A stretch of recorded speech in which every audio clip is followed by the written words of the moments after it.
Tuesday, June 18th. Marquette City Planning Commission meeting. We'll get this meeting started, so hopefully we'll finish quick and we can all go to the beach. So we'll start with roll call. Waiting for more here. Margaret Rayner There's here. no parking at the beach. Yeah, let's put that on the agenda. Like, how do we fix that parking problem? Dimitri Kultus here. Steve Barry here. Christine Granger here. Terry Gottlieb. Sarah Milfeld is here, and is there a motion to approve the agenda? So moved. Excuse me, Commissioner Gottlieb, is there a second? All right, Commissioner Rayner, all in favor? Aye. Any opposed? Abstain? Okay, so the agenda passes as presented. Any corrections to the minutes from June 4th? We don't need a motion to approve these, but just kind of a consensus. These look good, no additions needed. Good minutes. Okay. Any conflicts of interest that people would like to declare? Okay. All right, well then on to our first order of business, the first public hearing on 03-RUZ 0624, a rezoning request for a portion of 446 East Crescent Street. Heading over to city staff to give us a quick presentation. Yes, the applicant has a spokesperson, so then we'll hear from that person and if there's any correspondence. Sure, can you move your mic closer to you, all of you? So if you can't hear yourselves in the speakers, then we're not going to pick up anything. Right, so the planning commission is being asked to make a recommendation to the city commission regarding a request to rezone the property located at 446 East Crescent Street, which is zoned planned unit development, PUD, to be zoned mixed use, M-U. In the agenda packet, there was the staff report. So the current zoning, as you can see on the screen here, the part of the parcel to the west is planned unit development, and the parcel to the east was erroneously rezoned to mixed use through adoption of the zoning map in 2019, but it's still part of the PUD. The landowner is now applying to rezone only the remaining portion that is shown as PUD on the map to mixed use, and intends to terminate the PUD along with rezoning approval and redivide the parcel. So on screen showing staff report with the mixed use proposed zoning with permitted uses and special land uses, dimensional regulations, the buffer and greenbelt requirements, and the relationship to the land development code standards regarding zoning ordinance amendment procedures.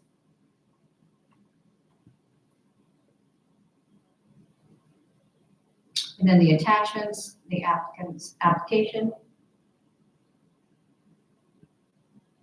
the area map showing this parcel, which is both to the west and to the east here, outlined in blue. Again, the block map right here in on the west and the east. And a figure of the rezoning or the zoning map, 446 is showing as PUD, and the 446 over here is showing as mixed use. Existing photos of site. The notice being placed in the mining journal. The community master plan indicating the future land use to be mixed use. Proposed zoning map indicating the west to be planned unit development and the east mixed use. And then the rezoning factors to consider. Information, spot zoning information, and then the decision tree from the master plan. We did receive one piece of correspondence today. Dear Planning Commission members, we regret that we are unable to attend the upcoming meeting due to a family health issue that requires our presence in Traverse City. In our stead, we have appointed Matt Trito to represent us. We trust him to convey our intentions accurately and effectively. We are requesting a zoning change to update a planned unit development PUD that is over 20 years old. This update will align the PUD with the city's master plan and facilitate better use of the property. While we do not have immediate redevelopment plans, we are engaging with the committee to gather ideas. Thank you for your consideration. Sincerely, Tom and Marilyn Taylor. And that is it. Okay, thank you, Andrea. I guess if Mr. Trito would like to come and just give us a little bit more. Matt Trigo, 2915 Parkview Drive, Marquette, Michigan. Yeah, just here on behalf of Tom Taylor, just to discuss or answer any questions or concerns that the planning commission may have about the rezoning of the space. Basically, this is first step of the rezoning and lot split process. There's also, I think there was some confusion and some stuff that had to get cleaned up based on how the properties were described officially through like their legal descriptions, and getting them both into the appropriate and accurate mixed-use development zoning designation was part of the process to make that happen. Once that's complete, there'll be a process of figuring out what exactly to do with those lots, but this allows us essentially to move forward with the evaluation process and feasibility analysis of what those lots potentially could be used for to better positively benefit the city of Marquette. And yeah, any questions or concerns, I will be available. Do any commissioners have any questions for Mr. Trito on this? Other than the two existing parcels that are both under the city ownership, are you intending to split it into smaller sections? No, there's no current plan to subdivide these into smaller lots. We'll see what kind of evaluation and feasibility is determined. And they'll be looking at a bunch of different options if they're able to do small unit housing or whatever. I know that additional housing, especially ADA accessible housing, is an important consideration and a desperate need, especially on the east side of Marquette. There's almost no ADA friendly housing on the east side. That a lot of that stuff will be looked at and evaluated to determine what is the best use for that space, and this allows us to do that. I have a question too, just in the letter that we just received and heard, they mentioned they're engaging with the community to gather ideas. Do you have any sense of what? I'm not sure exactly what that process may look like. I would imagine that would involve some coordination with David and Andrea and Dennis, for example, as far as getting some of their feedback on what perhaps the planning commission or the community might be interested in, or where some of the needs may lie for the community when it comes to housing developments and that sort of thing. I know the city of Marquette spent a lot of time and energy and money focusing on trying to figure out how to deal with housing issues in the city of Marquette. And so we know that a lot of research and time has already been spent on that. That's information that we intend to tap into to try to gather information on the site and how to best use it. Thanks. Any other questions? All right, thank you, Mr. Trito. All right, at this point in the public hearing process, is there anyone who would like to, well, we have the written correspondence, but is there anyone from the public who would like to speak on behalf of this rezoning request? 3 minutes, state your name and address. I just have a question about. If you don't mind to come to the microphone, just so we can get your name and address, and if you're on the microphone, we can record it. So. Okay. I'm Cheryl Kay. I live at 741 Cedar Street, which is a couple buildings away from this property. ADA housing, what is that? It's accessible, or the Americans with Disabilities Act, which is like Okay, an effort to try to create more handicap accessible. okay, all right. And so the difference between the PUD housing and this multi-use housing, so PUD zoning is? Great question, yeah, so like what's the functional difference between these different zoning categories? Yeah. So PUD is a planned unit development, and that allows developers to have some flexibility with what they're doing. We work with the city really closely to determine like what's appropriate for the site. The mixed use development has standards that are in our land development code that like say, can you pull that up, Andrea, the list? If it's zoned, they're different, but and please, Andrea or Dave, correct me if I'm misspeaking, but it could look very similar. A similar development could happen in either category. PUDs require a contract with the city. They're very specific about what's allowed to be done on the property.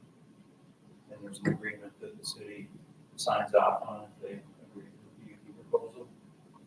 And so that really limits then what can be done at that property from that point forward. And a little bit more back history. The reason they asked for a PUD was because it was multiple family residential zoning. and they wanted to put commercial use on it, so they applied for PUD back in a long time, over 20 years. It's commercial Exactly. use So right now. if you look at this, this is what it would be changed to. This is our current zoning code, and it has a list of like everything you see in the left-hand column there are things that would be permitted that the developer could put there. And then the things that are on the right-hand column, any special land use would be something that would have to come before the planning commission. There'd be public review, there'd be opportunities for public comment, things like that. And so that would have to meet a different set of standards to be approved. Okay, and so for both columns, is that under PUD? No, this is what it would be changed to, the mixed use. Okay, It does allow a lot of flexibility but the mixed use is supposed to really emphasize housing and residential, and then commercial uses that are compatible with a residential neighborhood. okay. And so right now, we don't know what's going to be put in there, it's just looking at zoning. No, this is just, there'll be an evaluation period and then application that will be resubmitted to the city for their review and approval. And if it's a special land use, we have another public hearing and it'll go in front of the planning commission for review. So this is purely just to change the zoning. And just so you're aware too, like, north of the site, other mixed use areas, it's all mixed use north of there. So Steuben north of that clinic, the Adventure 906, those are all things that are allowed under the mixed use category. And I think are good examples of mixed use commercial development that happened that really is compatible with like the surrounding neighborhood. So I think, Sure, okay, all right. And then once it is decided what the plan is for the use of that, then there's another meeting where we can have comments on that, or? if they're applying for something that requires a special land use permit. Okay.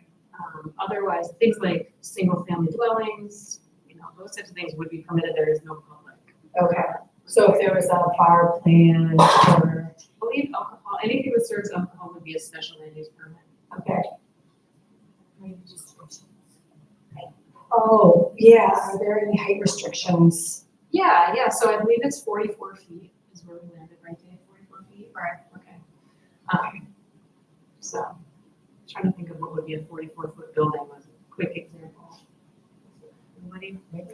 Maybe quick trophy yards. That's probably about 30. 30. 20, 26. Okay. That's all I have. Thank you. Okay, thanks for coming. Anybody else? Any questions, comments? I'd like to verify a bar is a special land use in that zoning district. So again, that means it would have, if they were planning a bar, or something that served alcohol like that would have another public comment. And because you live next door, will there be another notification once things are kind of going along? Just as, If there's a special land use permit being proposed, yeah. thank you. Already you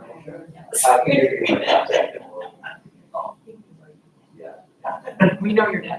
When Marquette works itself out, perfect. Okay, any other questions, comments from the public? We're good. Okay, if no more public testimony, we'll move on to commission discussion. Is there a motion to suspend the rules for discussion? So moved, Margaret Kramer. All right, second. Second. Commissioner Postlethwaite, all in favor? Aye. Any opposed? Any abstain? All right, Commissioner Rayner, you want to kick us off? I have no comment. Oh, okay. You just all seem to want to say something, so I was giving you the opportunity. For me, yeah, I mean, I think that the future land use plan identified this area as a mixed use area. I think we've seen some successful examples of other mixed use development in this neighborhood, and so it's very straightforward to me, but maybe I'm missing something. Yeah, Commissioner Gotti? I just want some clarification. The 2015 master plan did identify these as a PUD, and it just wasn't translated, or no, the zoning was, I just want to know what the master plan in 2015 said. Just, I had a hard time. The confusion here is the land use map, what should have shown both of those parcels as PUD when I say both of those parcels, they look like two parcels, but they're one parcel as they are described legally. I somehow made the error that the parcel, the portion east of Lakeshore, or east of the railroad corridor on the east side of the railroad corridor, west side of Lakeshore Boulevard, was a mixed-use parcel. But the land use map showed mixed use for both of those. So that's the consideration for future land uses. Any kind of, and the future land use map is what you consult when somebody proposes a different type of use on the property. This process, namely the rezoning process. The zoning map was where the error occurred. Was that in 2019? So that, yes, when the land development code was adopted. So we erroneously coded the portion on the west side of Lakeshore Boulevard, east of the railroad corridor, as mixed use on zoning map, which then became the law because it was adopted. PUD contract is still in effect on all of that land because it's one parcel. This is confusing. It's really a small error. It's an undeveloped parcel. And didn't really change anything that's actually being done in terms of land use. So I think if we go to our main consideration, what we need to consider here is like, is this an appropriate location for mixed-use development? If we go, I think if you might scroll up to that the map that had like where all the zoning. There we go, yeah. So it looks like the orange is the mixed use. So we have mixed use to the east, to the northeast, to the west, and then we have yellow residential to the south. So do we think mixed use is an appropriate category for this parcel? Yeah, what do you think, Mr. Yeah, I think it's totally appropriate. It's in our future land use map, and if we wanted to have something with a little shopper inside, then this allows it, rather than just keeping it for residential use. So for it. I just have, some concern that it's this, labeled as the same parcel. Because they are very far from each other, and the one that is on Lakeshore Boulevard is quite small, actually, when you go to that location. Because I did take that initiative and go over there to take a look. So I was just wondering, how do we look at that then? Because they are split so far apart.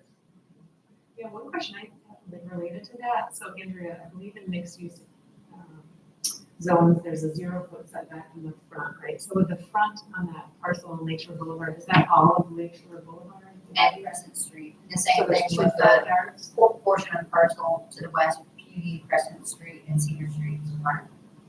Oh, Cedar Street, okay. So that's just something to consider in a mixed use area, because you're really trying to create kind of pedestrian friendly type environments, like, And that is a very pedestrian area. And if we do approve it to go mixed use, then we have to be okay with all the setbacks, all the permitted uses and everything.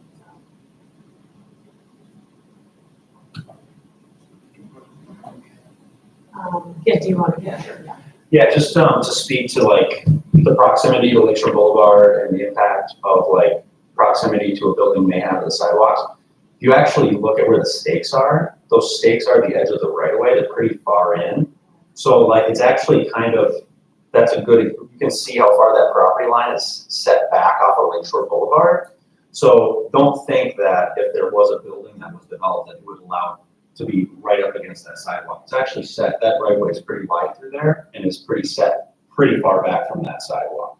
So that 0 quote unquote building setback does allow to actually have some sort of building space for a very unorthodox, design lot. And given the amount of setbacks that we have from Lakeshore Boulevard, I don't feel like that's really much of an issue from like an impact on the pedestrian path. So I just wanted to bring that up, that those stakes that you were seeing that were in open field, those were the actual property. I didn't go on to the property because I have to make sure, right? I think that would have been more than okay. Yeah, but it's not, And just so you know that it is on the application, we have permission to enter it. It's just Dave was saying if you can talk to the property owner, if it's a vacant parcel, you can go on it. But if somebody's there in the structure, you may want to warn them that you're going to go on it. Always best practice. We get permission. And in the winter, when the snow is stored over there on that little portion, all the kids go over there and they make huge sledding places and everything. There's a beautiful tree over there. I know it's a small bit, but it's used by the in very good price, so. And I think the majority of that snowpile ends up in the pedestrian corridor section. That's it.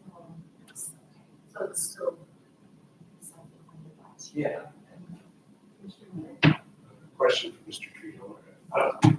Is Quick Trophy exiting there, or you're not in operation? I'm not sure where they're at. I know that they were in negotiations for updating their lease. I know that's still an ongoing process, so there is still that possibility that it would continue to be, I believe it's light industrial, Dave. I think there's some, that would have to come back to the planning commission for special land use upon the approval of mixed use, that if it was continued to be, if Quick Trophy remained in that building location, they would have to reapply for special land use. How are we handling that?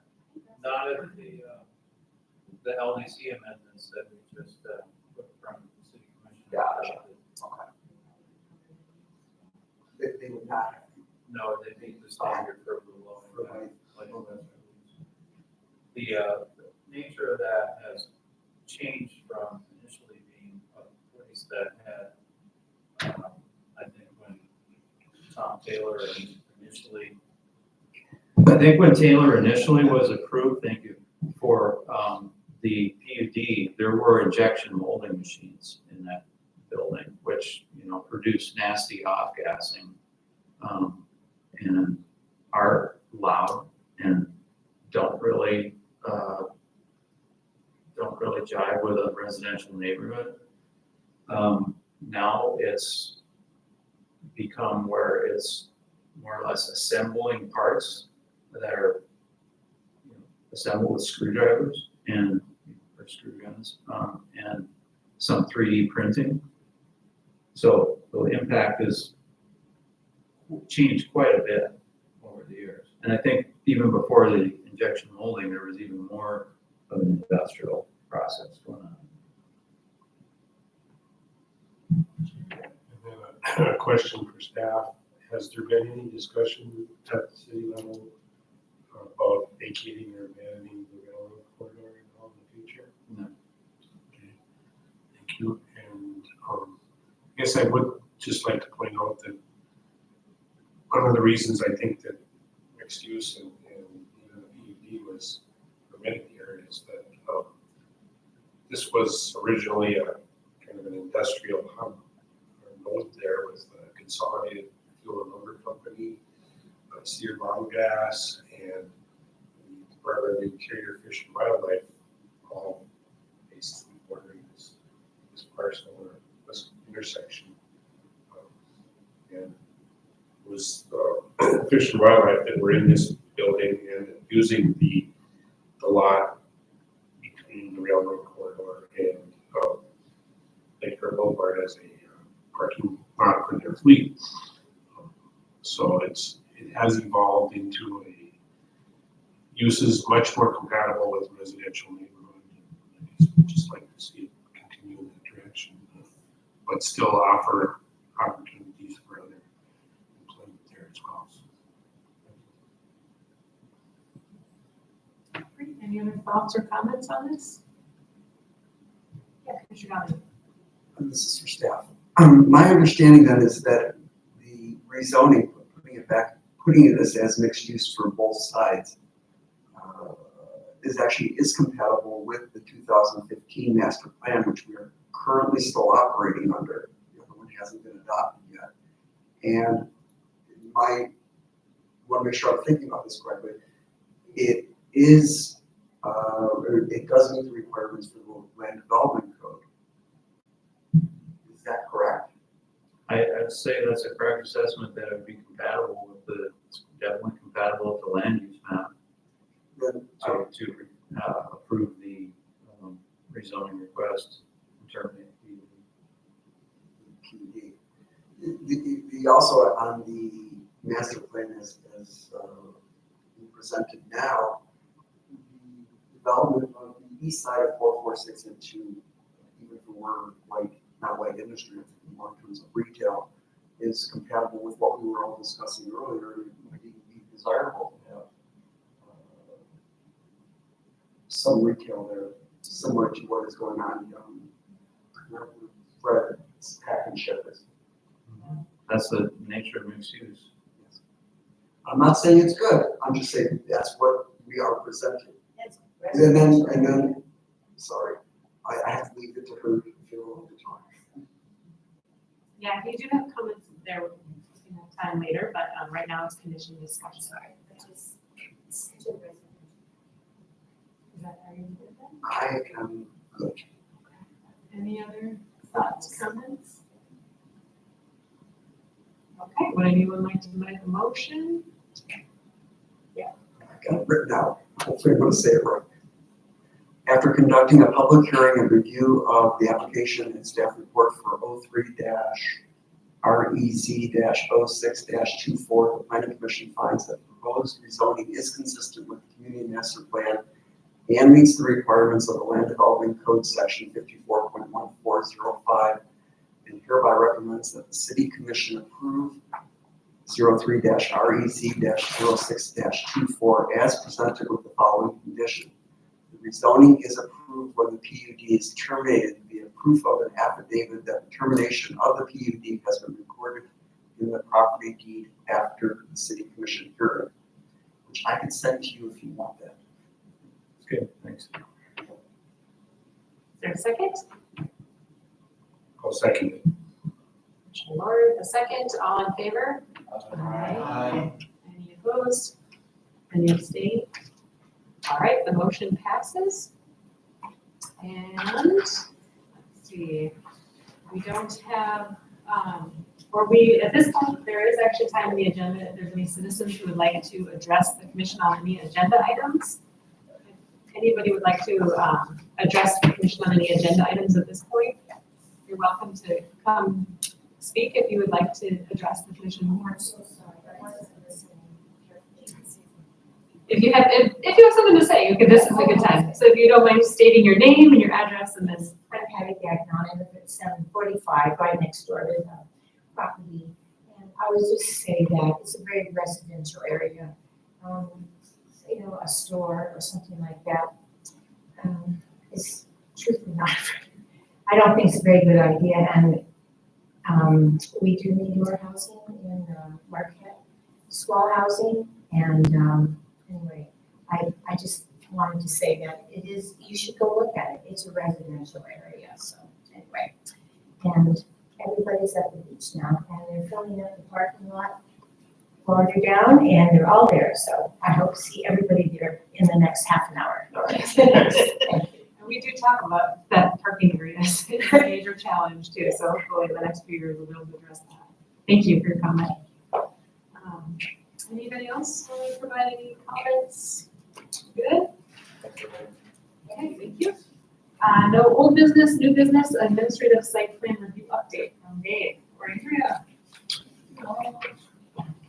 Right. So this is what we promised you. It's a lot harder to get it on the agenda regularly than we anticipated. But when we adopted the land development code amendments last year that limited quite a bit what comes to the planning commission for site plan review, we promised you we would be bringing you updates on site plan submissions that we approve administratively. And so Andrea prepared this table to discuss And actually, the table includes what you've seen and what's administrative, so you can see the difference. And then it also shows you what's still pending, that we needed revised site plans and everything. So it's everything starting in January of 2024 up to before the agenda was posted, what was submitted. Thank you for pulling this together. Is there any comments, questions on this? Yeah, Commissioner Lori? Well, maybe not specifically this one, but we did approve a few things in 2023 that really haven't seemed to get started yet. Tell me the products, and I'll tell you where they're at. I guess I'm just wondering if they're all just having trouble reading staff comments and resubmitting things, or if they maybe failed to start because of economic conditions or whatever. But say the housing project on McClellan and Ridge. 1502 West Ridge, Yes, they're starting on that. they have started. Yeah. They've already been doing the site work. And the one that we had on 3rd Street, that go about the next to Black Rock State. 420 North 3rd Street, they're waiting on the LDC amendments. Okay. Seems like there was a couple others too, like, say the distillery at That is no longer happening. There are some of them that people have withdrawn. That is one of them. well, I see they're advertising it for rent as a housing unit now, apparently. So that should have been taken down because they can't do that. So it's, it says it under that, but then you read it more, it's a commercial space. So they can. So they are aware that they have to. They can rent it, but as a commercial space. Okay. Just seems like things that have come before us just don't materialize. Sometimes it's been because of funding, like the back lot on Mill Depot, they couldn't get the funding, so they expired now. The McClellan property with the apartment buildings, that's been started up on, they've been working on that again. So I think they're looking to get one apartment building in this year. Lakeshore Boulevard one, they're starting on that, so we're gonna get one apartment building in on Holly Street and Lakeshore. Do you have the number of how many units are being currently constructed on? You know how many housing units we've had this past year? Some of the projects, bigger projects that we're expecting to materialize are being delayed probably more due to interest rates than anything else. I mean, of course, there's lots of increase in prices that happen post-pandemic, construction, materials and labor, but interest rates are also extremely high for developers.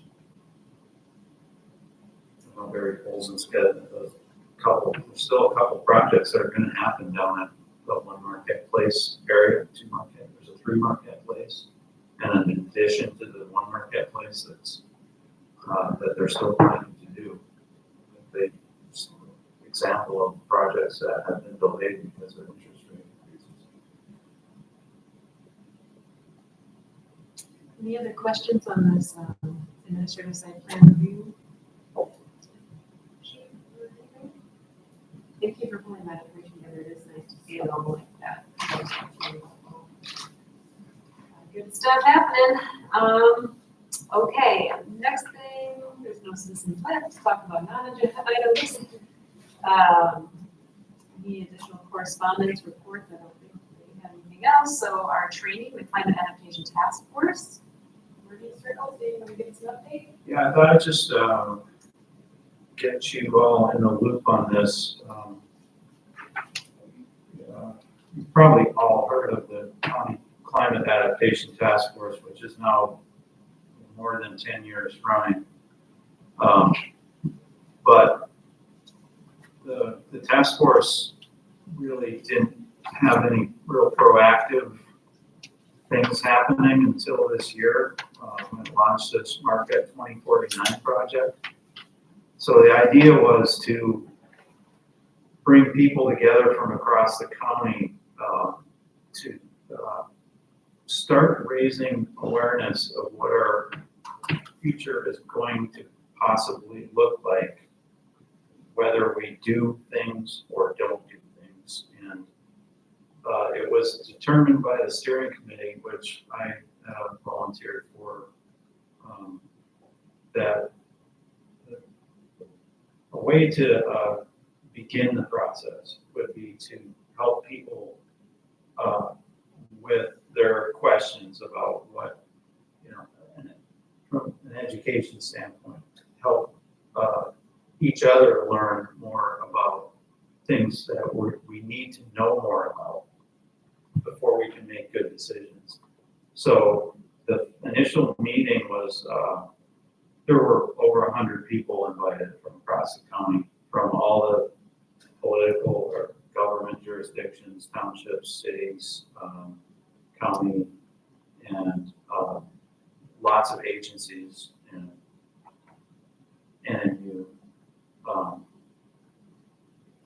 and private sector, different private sector interests were invited. And it was basically I think 70 people showed up to this meeting in January.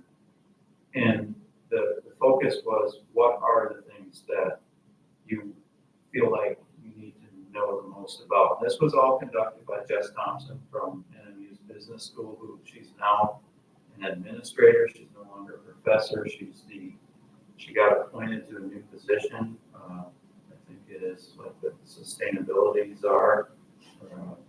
I don't know, Sarah might know the official title, but it's an administrative position for sustainability. She's the president or vice president or something, director of sustainability. She is the inaugural assistant vice president for sustainability. So she's really sharp. She's a member of the National Parks Board as of a couple of years ago. And she's really good at this kind of stuff, organizing groups and getting the most out of people's time for what you want to know. So she basically put together this learning circle forum where we're starting with that initial group, and kind of from that group, I mean, people have been, like the Planning Commission has been informed of these opportunities to get involved. I think with the first one, food systems, some of you attended that, right? So this is just the materials from that meeting and a summary of, I think in here, there is a summary of what was gathered from the groups. It basically was like a small workshop where people were broken into different groups and people facilitated tables and some of the, so this was a distillation of the top things that were learned at that. So just sharing this out and letting you know that this process is going to continue through December. So we just had the second one last week on trash and recycling, and I'll do the same thing here in the future, at a future meeting, give you the materials and the summary from that. And then the schedule here for the rest of these sessions is put in here. The group decided, the steering committee decided to put off we had a couple, they were all scheduled a month apart. We realized that this last one, last week, that the drop in attendance we saw was probably indicative that we need to move the other ones out of the summer months. Nobody wants to do it in the summer. And so stand by for more on that, and you're welcome to attend these events if you can. Try to keep you posted on those events and the time and place and that kind of thing. share those meeting materials with you, so. That, if there's any questions, try to answer. After reading this material, I thought it was interesting, something that I'm not sure, even in that area, that corridor, if that's what we're saying, putting some sort of food resource there. That's interesting.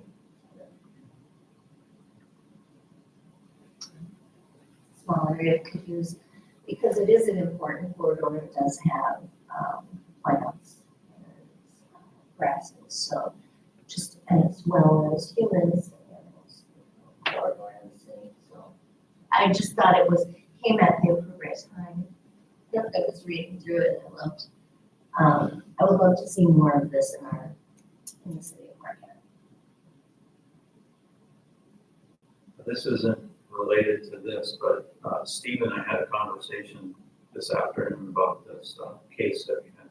And so he had a question. I looked at the plat map for the Ely Park editions where this was platted in 1904, somewhere around there. And then there was another edition platted after that that went, so all the way from, I think, Hewitt, all the way up to Fair Avenue, all along the shore, all of those parcels were platted at 25 feet. So Picnic Rocks was platted as a residential subdivision, all the way down the shore was platted 20, just like Lake Street, 25-foot lots. So the city would have looked a lot different if it wasn't for the Shires Foundation owning that property and then gifting it to the city along the 3,000 square feet of 3,000 linear feet of shoreline. So yeah, I just want to share that. It's pretty amazing to look at that plat map and see what the density would have been along Lakeshore Boulevard. Even the other side, the west side, had a lot more density than what is there now. There were almost the same thing, 25-foot parcels were all up and down Lakeshore Boulevard.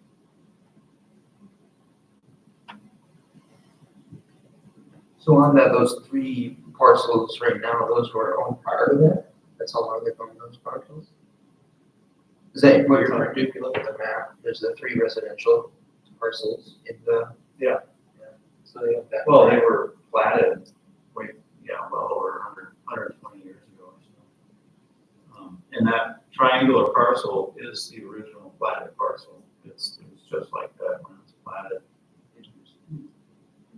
The other parcel to where the railroad corridor is, that was not there when it was first platted. There was a parcel that little triangle that butts up to 848 Cedar is part of the parcel that was in the corridor initially. Part of it was in the railroad corridor. Very interesting. Cool. Any other thoughts or comments on either this or the learning circles? Just one more comment on this issue that we're trying to adapt to climate change right now, but it wasn't the first time because much of that plat that Dave was talking about is now underwater and has been since probably the 1930s or so. And it's out in the lake, including the big large turnaround loop at the east end of Fair Avenue. And where all the rocks are close to the rocks. So it isn't necessarily something new to it changes. So lake levels have changed in a lot of erosion. So. Cool. Any other thoughts, comments? Okay, we don't have any other work session today, so that we will end with commission and staff comments. Should we have any thoughts?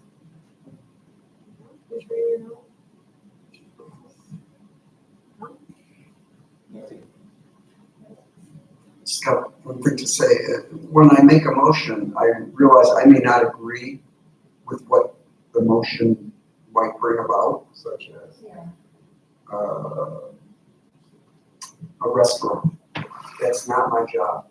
My job, I do, is to do what the planning commission is supposed to do, which is to look at the rules and the regulations that we have and act according to them. I don't get to make them up. I just have to follow the rules.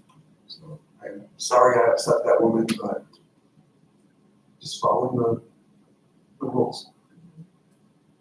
I think the talking about it. Yeah, it's good that at least they know each other. You don't see that with any, often started when the developer doesn't communicate. People around. It's good to see that. In the spirit of planning and thinking about what the rules are, and we do get to have say in the making of the rules. I don't know if anybody had a chance to see Tina Marin's presentation of the city council city commission last week. It was at that meeting, but I watched the recording of it today, and it was really beautiful. A really great presentation on the cultural trail, which I know a few of us you're pretty involved in that, right, Christine? Oh, yeah, but. Yeah.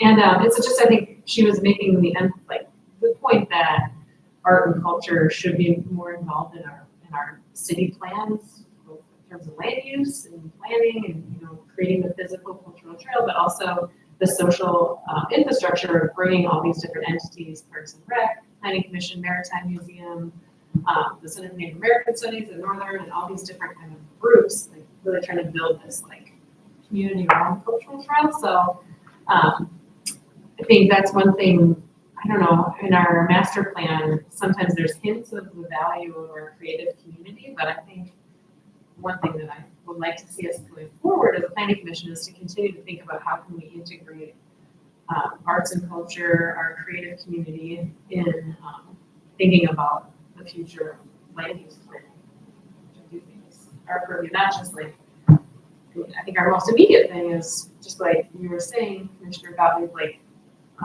interpreting the code, but we also do have opportunities to tweak code or, especially with community master plan to really emphasize what is our goal of the community. And I think arts and culture is, for me, I came here because of the lake, but I stayed because of the creative community. So I think if there was a way we could emphasize that more in our planning, just wanted to say that. So I don't know what that looks like. Just wanted to put a plug in there. If you haven't seen it, if there's a YouTube video of her presentation, it was really effectively done. So that is my comment. Staff, did you guys have anything? There is no business for your next meeting, so I propose it's canceled. And there's also no business for the meeting on July 16th, but maybe too early to say we should cancel it, but The July 2nd. Sound perfect. July 2nd. And then the June 25th. Oh, right. Yeah, I've invited everybody to the meeting on June 25th. But just to reiterate, that's going to be a open house kind of a meeting with a couple of presentations during the meeting. It'll probably be brief, like 15-minute kind of summary again of what we learned from the community and what is in content, the major main contents of the master plan. Where is that going to be? So you didn't get the email. I got the email, I just can't remember where it Oh, was. yeah. The Citizens Forum, just so it's for public record, if Yeah. you're watching, is at the Lakeview Arena. And it's at June 25th at what time? It's going to start at 4.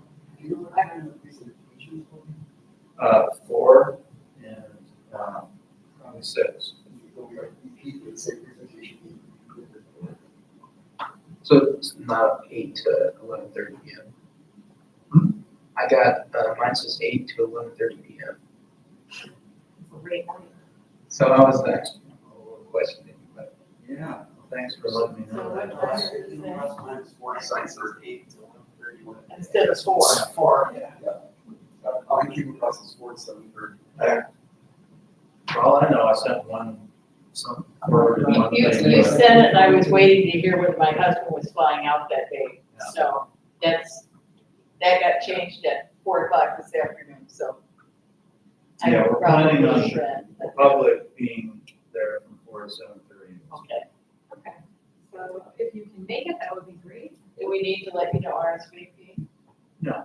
Is Okay. there an updated draft of the master plan that will be available? Because I know that several of us have some changes that we're hoping to. They did make corrections to it, yeah.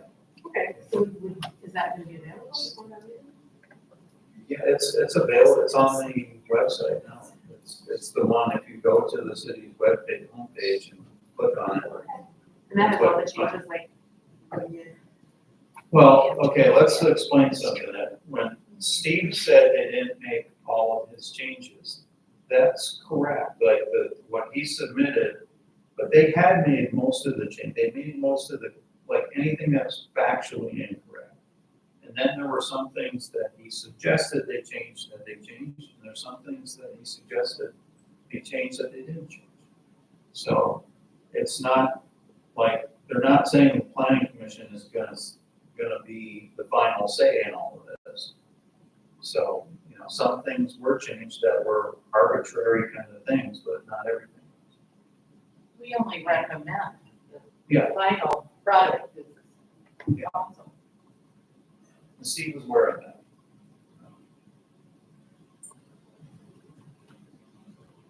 Okay, well, so what the draft that is available is the draft that we last saw that does not have any changes from our last meeting. No, I think changes were incorporated since our last meeting. Okay. Because there were some factual errors, there were some typos and other things, and they did go back through again and look for those things and said they had a proofreader look at it. Okay, well, we'll just check that out. Just wanted to know where that most recent draft would be located. If it's publicly available, that's great. Yeah, I'm sorry, I didn't mention it, but that's, yeah, it's been updated for quite a while. So ever since we officially rolled the plan out, it was the updated version. Okay. All right, well, with that, we will go ahead and adjourn this meeting. Unless, sorry, Andrea, did you have any comments? Oh, no, sorry. Okay. We will then adjourn the meeting at 6:54.